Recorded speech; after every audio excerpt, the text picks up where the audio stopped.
사도신경으로 우리의 신앙을 하나님께 고백하겠습니다. 나는 전능하신 아버지 하나님, 천지의 창조주를 믿습니다.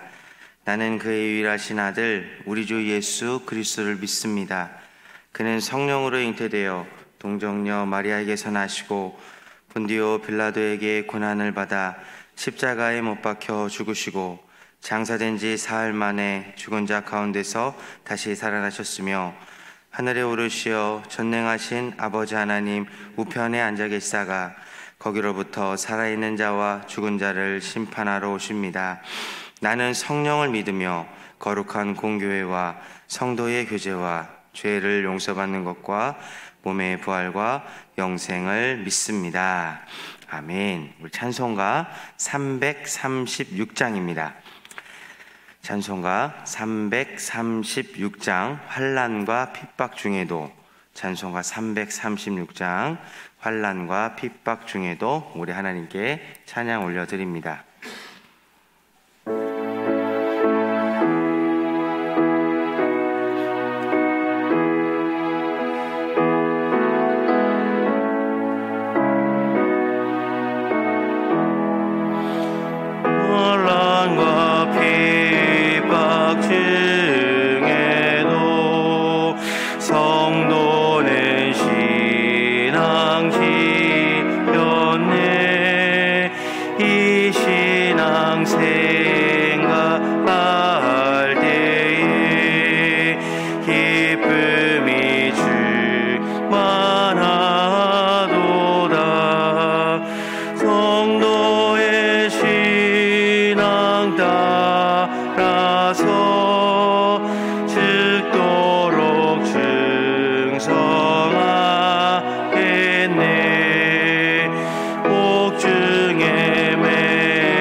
오늘 우리에게 주시는 하나님의 말씀은 창세기 45장 16절에서 28절까지의 말씀입니다. 오늘 우리에게 주시는 하나님의 말씀은 창세기 45장 16절에서 28절까지의 말씀입니다. 저와 여러분이 한 절씩 교독하고 마지막 28절을 함께 읽겠습니다. 요셉의 형들이 왔다는 소문이 바로의 궁에 들림에 바로와 그의 신하들이 기뻐하고, 바로는 요셉에게 이르되 내 형들에게 명령하기를 너희는 이렇게 하여 너희 양식을 싣고 가서 가나안 땅에 이르거든 너희 아버지와 너희 가족을 이끌고 내게로 오라. 내가 너희에게 애굽의 좋은 땅을 주리니 너희가 나라의 기름진 것을 먹으리라. 이제 명령을 받았으니 이렇게 하라. 너희는 애굽 땅에서 수레를 가져다가 너희 자녀와 아내를 태우고 너희 아버지를 모셔오라. 또 너희의 기구를 아끼지 말라. 온 애굽 땅의 좋은 것이 너희 것임이니라. 이스라엘의 아들들이 그대로 할세 요셉이 바로의 명령대로 그들에게 수레를 주고 길 양식을 주며 또 그들에게 다 각기 옷 한 벌씩을 주되 베냐민에게는 은 300과 옷 5벌을 주고 그가 또 이와 같이 그 아버지에게 보내되 수나기 10필에 애굽의 아름다운 물품을 실리고 암나기 10필에는 아버지에게 길에서 드릴 곡식과 떡과 양식을 실리고 이에 형들을 돌려보내며 그들에게 이르되 당신들은 길에서 다투지 말라 하였더라. 그들이 애굽에서 올라와 가나안 땅으로 들어가서 아버지 야곱에게 이르러 알리어 이르되 요셉이 지금까지 살아 있어 애굽 땅 총리가 되었더이다. 야곱이 그들의 말을 믿지 못하여 어리둥절하더니 그들이 또 요셉이 자기들에게 부탁한 모든 말로 그에게 말하매 그들의 아버지 야곱은 요셉이 자기를 태우려고 보낸 수레를 보고서야 기운이 쏘생한지라. 함께 읽겠습니다. 이스라엘이 이르되 조카도다 내 아들 요셉이 지금까지 살아있으니 내가 죽기 전에 가서 그를 보리라 하니라. 아멘. 기도하겠습니다. 좋으신 아버지 하나님, 은혜를 감사합니다. 지난 간밤에도 저희들을 주님 품 안에서 편히 쉬게 해주시고 또 이 새벽에도 저희들을 주 앞에 불러주시면 감사합니다. 물을 떠난 고기가 살 수 없은 것 같이 저희가 주의 은혜가 없이는 한순간도 살 수 없음을 고백합니다. 이 새벽에도 말씀과 기도 가운데 저희들을 만나주시며 주의 성령으로 충만케 하여 주옵소서. 기도의 영을 부어주시고 마땅히 간구할 것들로 기도할 수 있게 하여 주옵소서. 주님께 감사의 예물과 또 일천번째 예물을 드립니다. 하나님 아버지, 믿음으로 또 순종으로 감사함으로 드리는 예물을 주님께서 기뻐 받으시고 약속하신 하늘의 복과 땅의 복으로 충만하게 채워 주옵소서. 주의 은혜로 종의 가정들을 형통케 해주시며 그 자녀들을 축복하여 주옵소서. 예수님의 이름으로 축복하며 기도하옵나이다. 아멘. 이 새벽에도 주의 은혜와 축복이 함께 하시기를 축원합니다. 오늘 본문의 말씀에는 이제 요셉이 자기 형들에게 이제 선물을 주어서 이제 아버지에게 보내고 이제 아버지가 그 소식을 듣는 정말 해피한 행복한 이제 그런 이야기가 여기에 이제 담겨져 있습니다. 이제 이 사건을 통해서 하나님께서는 이제 우리들에게 주시는 하나님의 마음, 하나님의 축복이 뭔가 하는 것을 이 사건을 통해서 이제 우리에게 보여줍니다. 잠언 10장 22절에 보면은 이제 이런 말씀이 있습니다. 여호와께서 주시는 복은 사람을 부하게 하고 근심을 겸하여 주지 아니하시느니라 하는 말씀이 있습니다. 그 세상에서 얻는 복은 완전하지가 않아요. 그래서 물질의 복은 얻는데 잠자리가 편안하지 않은 거죠. 마음이 편안하지 못한 것이죠. 그러니까 물질 축복도 얻고 마음도 편안하고 이제 그런 축복을 받아야 이제 진짜 축복이라고 할 수 있겠습니다. 근데 이제 하나님께서 우리들에게 축복을 주실 때는 그러신다는 거예요. 그러니까 하나님이 주시는 축복은 불완전한 축복이 아니에요. 완전한 축복이기 때문에 그 하나님이 부어주시는 축복은 물질뿐만 아니라 우리에게 근심이 없는, 염려가 없는 이제 그런 축복을 주신다 그렇습니다. 이제 전도서에 보면은 이제 또 반면에 그런 말씀이 있습니다. 돈이 없는 사람은 편하게 잠을 자는데 돈이 많은 사람은 그 돈 때문에 걱정이 돼서 편하게 잠을 못 잔다는 거예요. 그러니까는 세상이 갖고 있는 성공이라는 것은 그런 것이죠. 근데 하나님이 주시는 축복은 그와는 다르다 하는 것입니다. 이제 오늘 본문에 보면 이제 우리가 이제 그런 사실들을 좀 더 확인해 보게 됩니다. 16절 이제 먼저 가서 보겠습니다. 요셉의 형들이 왔다는 소문이 바로의 궁에 들렸습니다. 그 전까지는 몰랐던 거죠. 바로의 일상에서 몰랐는데 이제 요셉이 막 형들을 끌어안고 막 울고 막 그러는 동안에 그 울음소리가 들리고 막 이러면서 소문이 이제 쫙 이제 퍼지게 된 것입니다. 이렇게 바로의 궁에 들리니까 바로와 그의 신하들이 기뻐하고 그랬습니다. 근데 이게 참 쉽지 않습니다. 왜냐면 이제 요셉은 이들 편에서 봤을 때에는 이방인이죠. 굴러온 돌이에요. 굴러온 돌이. 근데 이제 굴러온 돌이 와가지고 박힌 돌을 빼는 거나 마찬가지죠. 어디서 이제 근원도 없는 사람이 굴러와가지고 자기 민족 안에 들어와서 굉장한 성공을 이제 거둔 것입니다. 그러면 이제 이 속에서 반드시 시기하거나 질투하는 사람이 있을 수 있겠죠. 이제 대표적인 케이스가 이제 다니엘입니다. 다니엘이 이제 바벨론 왕국에 잡혀가서 페르시아 제국까지 연결이 돼요. 그래서 다니엘이 크게 성공했을 때 그 다니엘의 성공을 시기하는 사람들이 있었어요. 그래서 어떻게든지 그 다니엘을 올무에 넣고 싶었는데 이제 그게 안 되니까 이제 기도하는 걸 가지고 올무를 잡았던 그런 것이 있습니다. 요셉에게도 얼마든지 그런 정적이 있을 수 있어요. 그런데 지금 상황은 그렇지 않았다는 거예요. 바로도 기뻐하고 그의 신하들도 요셉의 일을 마치 자기의 일처럼 기뻐했다는 것입니다. 이제 그럴 수밖에 없는 게 지금 이제 이 시기가 어느 시기냐면은 요셉이 총리가 된 지 9년째 되는 해예요. 7년 동안 무슨 일이 있었죠? 7년 동안 풍년이 있었어요. 풍년. 이때만 해도 사람들은 긴가민가 그랬을 거예요. 그러니까 요셉이 꿈 해몽을 했을 때, 요셉이 맞다. 그래가지고 이제 바로가 그를 갑자기 이제 총리로 세웠을 때, 이제 사람들이 경계하는 사람들도 있을 거예요. 요셉이 정말 말이 맞는가 틀리는가. 그런데 이제 한 해가 가고 두 해가 가고 이렇게 해서 계속 풍년이 온 거예요. 근데 사실은 이것만 가지고 인기를 얻기는 어려워요. 근데 어쨌든 요셉의 말대로 이제 7년 동안 풍년이 쫙 왔습니다. 그러니까 사람들은 뭐 배부를 때는 다 좋잖아요. 그러니까 이제 쭉 완 거예요. 그 다음에 지금 이 시기가 언제냐면은 흉년이 연거푸 2년이 온 거예요. 2년이 온 것입니다. 이랬을 때 요셉이 했던 꿈 해몽이 이제 맞다는 것을 사람들이 더 확신하게 되는 거예요. 이게 맞네? 이런 거예요. 그리고 난 다음에 그 7년 동안 요셉이 살림 관리를 잘한 거예요. 부자도 뭐 영원한 부자가 없다 뭐 그런 말을 하잖아요. 근데 그런 것처럼 7년 동안 그 풍년이 들었었는데 그 풍년을 요셉이 관리를 잘한 것입니다. 그래서 지금 국가적인 위기가 온 거죠. 전 세계적인, 요즘으로 말하면은 이제 어느 한두 나라가 경제 위기가 있는 게 아니라 전 세계적으로 지금 경제 위기가 지금 있잖아요. 근데 이때도 마찬가지죠.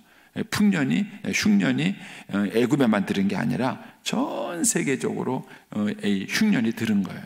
그러니까 이런 상황에서 요셉이 국가 관리를 잘한 거예요. 재산 관리를 잘해가지고 오히려 이 애굽에만 넘치는 풍요가 있었던 것입니다. 이런 것들이 이제 2년이 지났던 때예요. 그러니까는 이때야말로 요셉의 인기가 최고로 찌를 때예요. 네, 앞으로 이제 3년, 4년 지나가면서 더 이제 그런 일이 생기겠지만은, 하나님이 시간 타이밍을 잡았을 때가, 요때가 참 절묘한 거예요. 만약에 요셉이, 풍년이었을 때 이런 사건이 생겼다고 생각해 보세요. 그때 되면 형들이 오기도 어렵겠지만은, 어쨌든 풍년이 됐을 때 왔다 그러면은 이들이, 요셉의 일을 기뻐하긴 하더라도 이때만큼 기뻐하지는 않았을 거예요. 그러니까 이때 요셉의 인기가 한창 그 애굽에서 막 살아나서 최고의 인기를 구가할 그런 상황인 거예요. 근데 그때 하나님이 요셉이 그 식구들을 다 데리고 애굽에 올 수 있는 그 분위기를 하나님이 만들어 주신 거예요. 그러니까는 요 장면은 하나님이 만드신 장면이에요. 요셉이 의도하고 수고하고 그렇게 해서 만든 장면이 아니라 하나님이 만드신 장면입니다. 여러분, 이게 진정한 축복이에요. 하나님께서 주시는 축복과 인간이 억지로 만드는 축복은 달라요. 근데 요즘 이제 우리 사회를 보면은요, 하나님의 축복을 기대하지 않아요. 인간적인 축복을 갖고 있는 거예요. 그래서 그 사람들이 성공한 것 같지만 성공하지 못한 것입니다. 근데 여기 보면은 바로 이 요셉의 성공에 대해서 사람들이 마음으로도 기뻐해 주는 거예요. 요셉의 그 모든 일들에서 마음으로도 기뻐해주고 함께 여기 이제 동참해주는 모습을 봅니다.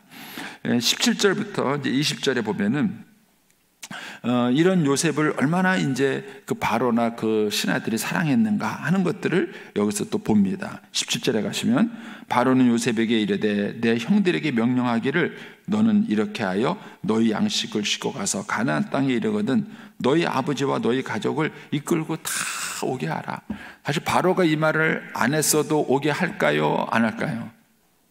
오게 하죠. 예, 거기 아버지는 지금 가나안 땅에서 지금 양식이 없고 자기는 여기서 성공했는데 그럼 당연히 오라 그러지 안 오라 그러겠어요? 사실은 바로의 이 말이 없어도 요셉은 해요. 그래서 당연히 자기 가족과 식구들 데리고 오죠. 그런데 이 바로의 말이 없으면 요셉이 이거를 자기의 권력으로 하는 거예요. 비리가 될 수 있어요. 그런데 지금 바로가 이 말을 해줌으로써 요셉은 이 일을 실행할 수 있는 힘도 있고 그 다음에 이 일을 실행할 수 있는 명분도 주어진 거예요. 예, 요셉이 막 그렇게 해도 요셉이 잘못이 없는 거예요. 왜요? 바로가 허락을 했어요.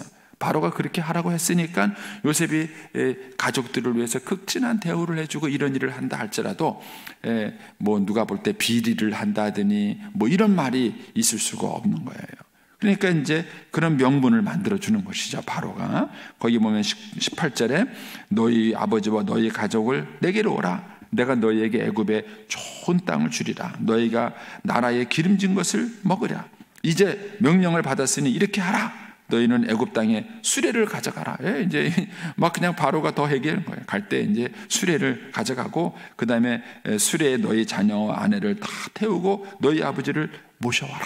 이렇게 말합니다. 그래서 이제 야곱이 이제 요셉이 어떻게 하는가 보십시오. 22절에 가면 21절부터 보시면 거기 보면은 그들에게 수레를 주고 그 다음에 길 양식 뭐죠? 길에 갈 때 먹을 양식도 준 거예요.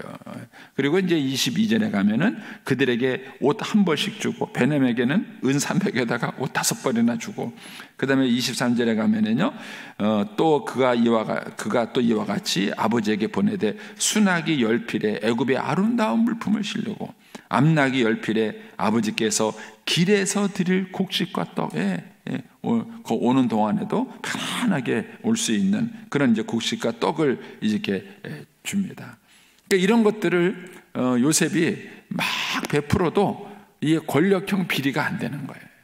네 자리를 가져간다. 왜냐하면 바로가 이 뒤에서 그렇게 할 수 있도록 모든 명분을 만들어준 거예요. 그러면 이것이 하나님이 주시는 성공이에요. 하나님이 주시는 성공과 인간이 억지로 만드는 성공은 다른 것입니다.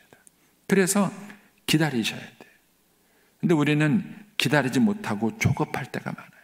하나님께서 역사하실 때까지, 하나님께서 일하실 때까지, 하나님이 남편의 마음을 움직이고 자녀들의 마음을 움직일 때까지 조금만 더 기다리면 되는데 그걸 못 기다리고 그냥 자기가 머리를 써가지고 막 이렇게 남편의 마음을 움직여 보려고 그러고 막 돌이켜 보려고 막 이렇게 하는 거예요. 억지로 성공을 만드는 거예요. 하나님께서 일하시면 이렇게 완벽하게 일을 해내시는 것들을 보게 됩니다. 이분이 하나님이세요. 그러니까 이 요셉이 믿고 의지했던 하나님이나 오늘 우리가 믿고 있는 하나님은 똑같은 하나님인 거예요. 그래서 저와 여러분이 인생을 살아가다 보면은 이런 시련이 있잖아요. 우리 요셉의 생애를 통으로 다 보고 있지 않습니까? 요셉이 감옥에 갇혀 있을 때에도 이 하나님은 똑같은 하나님이에요. 요셉이 보디발의 집에서 고생하고 있을 때에도 이 하나님은 똑같은 하나님이에요. 근데 요셉이 감옥에 갇혀 있고 그런 어려움이 있을 때에도 이런 하나님을 기대할 수 있었겠는가 하는 거예요. 그게 중요한 거예요.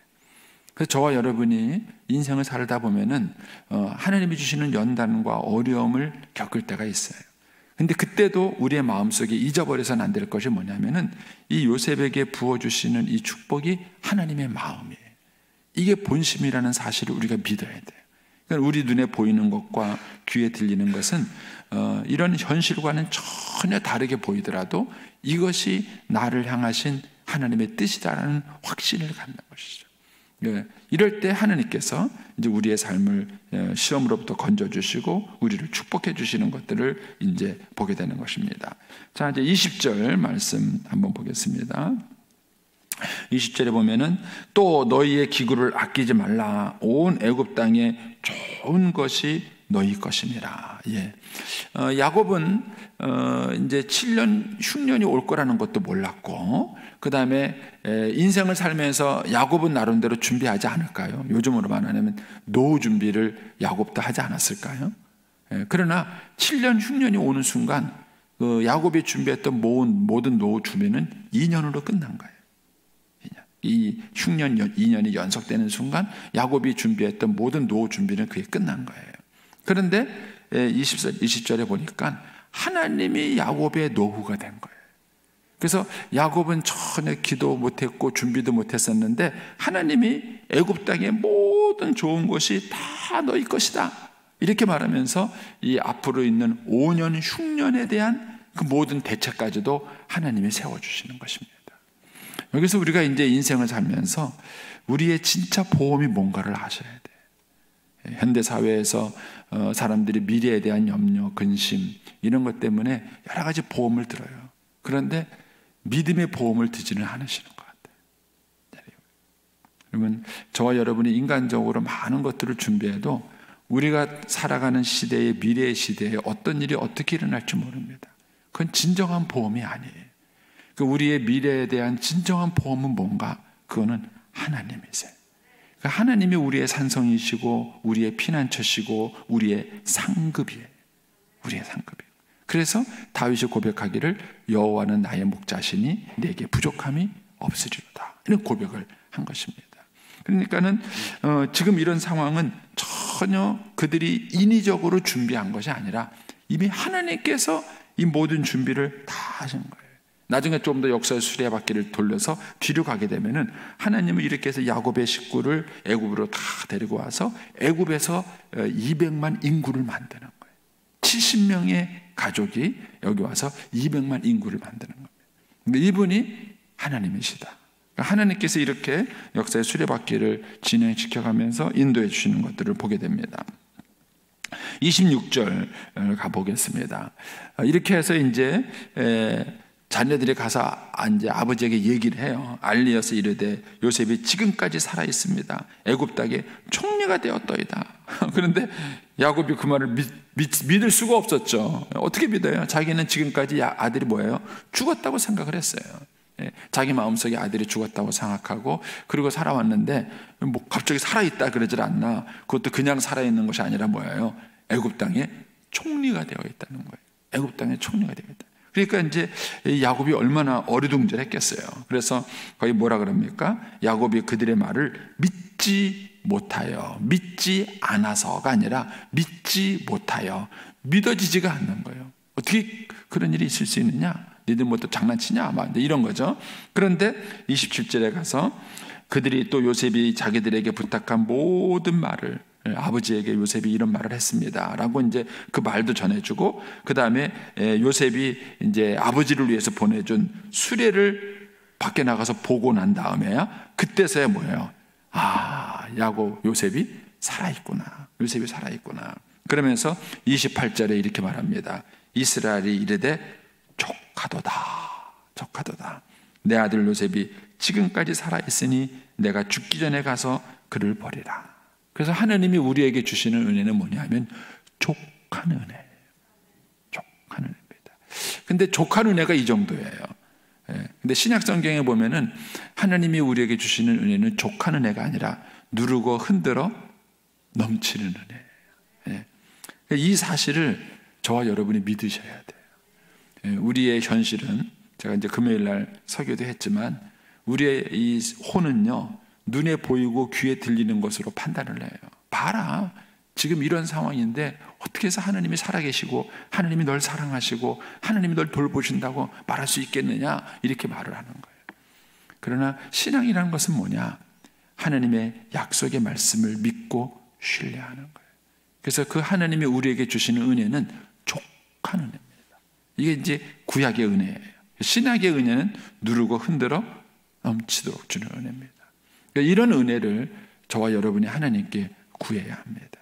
그래서 인생이라는 것은 이런 하나님의 은혜로 살아가는 거예요. 그래서 여러분이 이런 소식을 자녀가 야곱이 들었을 때 얼마나 기쁘겠어요. 자기 자녀가 죽은 줄 알았는데 살아있을 뿐만 아니라 성공이 돼가지고 그것도 신앙생활을 잘하는 그런 이제 야곱의 요셉의 소식을 들었을 때 야곱이 얼마나 그런 기뻐. 이런 기쁨은 인간이 만드는 게 아니다. 이것은 하나님이 우리에게 부어주시는 은혜예요. 그리고 하나님의 작품인 것입니다. 그래서 저와 여러분이 이런 하나님의 은혜를 구해야 합니다. 하나님, 내 인생이 하나님의 은혜 가운데 있습니다. 하나님의 은혜로 내 삶이 족한 삶이 되게 해주세요. 족한 삶. 그래서 우리 어르신들이 하늘나라 가실 때 자녀들한테 아직도 분한 마음을 가지고 막 이러시면 안 돼요. 하나님의 은혜로 마음에 있는 것들이 다 해결되고 자녀들에게 말하기를 정말 하나님의 은혜로 내가 너무 족하다. 내가 너무 풍성한 은혜를 내가 하나님께 받았다. 이런 행복한 간증을 하셔야 됩니다. 마지막으로 행복한 간증을 하셔야 돼요. 이렇게 해서 하나님이 이제 요셉과 그리고 야곱의 생애 속에서 어떻게 역사하시는가 하는 것들을 보게 됩니다. 그래서 이 하나님이 이스라엘 백성들에게는 잊혀지지 않는 거예요. 아브라함의 하나님, 이삭의 하나님, 야곱의 하나님, 그리고 요셉의 하나님. 이것이 이제 이스라엘 역사 속에서 그 중심축을 잡고 있는 굉장히 중요한 스토리가 되지는 것입니다. 그리고 오늘 이 새벽에도 우리가 그 은혜를 의지하고 믿고 기도하는 것입니다. 그리고 지금 눈에 보이는 현실은 이것과 조금 달라 보여도 하나님은 변하지 않으시는 분입니다. 그리고 그 신실함으로 우리를 붙드십니다. 그래서 이것을 꼭 붙잡고 여러분 믿음으로 기도하고 인내하셔서 저와 여러분에게도 이런 축복의 은혜를 누릴 수 있게 되기를 축복합니다. 기도하겠습니다.